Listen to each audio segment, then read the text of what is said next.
Hi guys, I'm Carrie Wilbanks here in Virginia City, Montana in the Alder Gulch, our starting point to see some of the state's most historic spots. Let's go.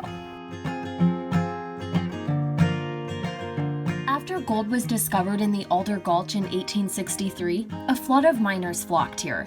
The Old West Victorian gold mining town sprung up, and today you can see historic buildings, period displays, and a handful of operating shops and restaurants too. But to really get a feel for the town, hop in an antique fire truck for a guided tour. Hi, I'm Scott. I drive the 1941 Peter Pierce, converted into a tour bus. We point out some of the more interesting landmarks around town, and we tell some of the better stories. The 35-minute tour covers everything from vigilantes to road agents and building history. You'll pass the former Hangman's building, where vigilantes once roped up criminals trying to steal gold. At the top of Boot Hill, you can see where these alleged criminals are buried. We are the largest original historic mining town in the West. Have more original buildings than anybody else. Come and see us in Virginia City. Come evening, head to the Brewery Follies, a live comedy show inside the former H.S. Gilbert Brewery. The cast is pro at comedy sketches, celebrity impersonations, and putting their own hilarious spin on popular music. Just beware, there is plenty of racy humor.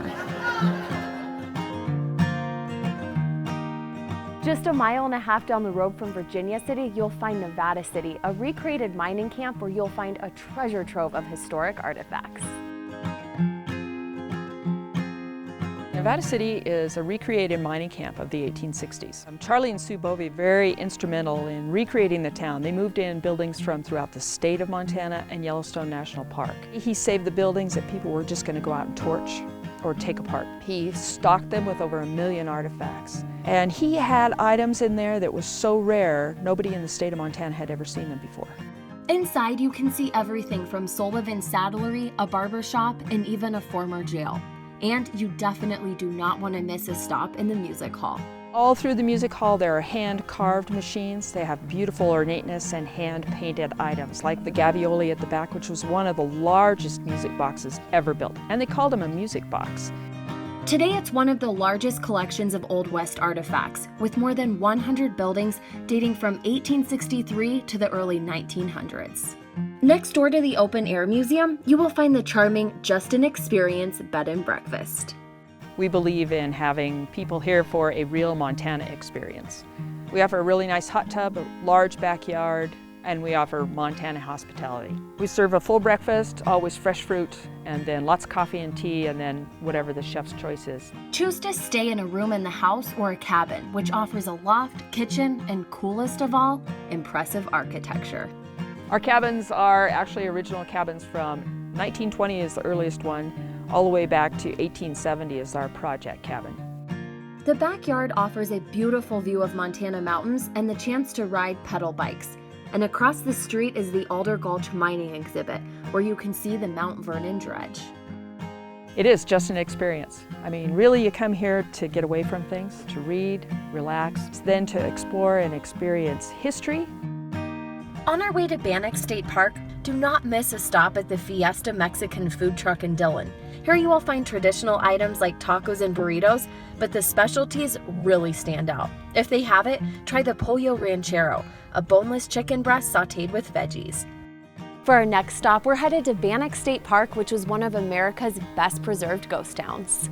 We happened to visit during Living History Weekend, where actors dressed in period costumes recreate the mining camp.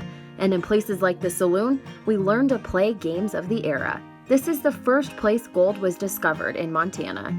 We have over 100 structures here, and most of the buildings are open so people can actually go in and out of the buildings. We call those buildings layers of time because Bannack was occupied up until 1970, from 1862 up until 1970, which means that there are different people that lived here at different times. So you're going to see different types of remnants like linoleum, wallpaper, all those kind of things that people had to have for everyday life here at Bannack. Don't miss a chance to see the cemetery, a short walk uphill to see more than 60 marked gravestones and a view into the valley the town sits.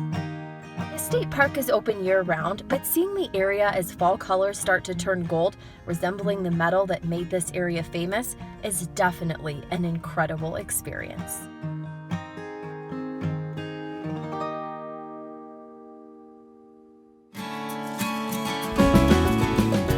flying into Bozeman to start your trip. From here, you are about 90 minutes from Virginia and Nevada City. If it's a later flight, check into the Lark, a downtown former roadside hotel turned hip. Both the modern design and local artwork in rooms and common areas are sure to catch your eye. On your way out of town, breakfast at Feed Cafe for a breakfast sandwich is also a must. The restaurant, housed in a crimson-colored barn, sources local food for a true Montana flavor.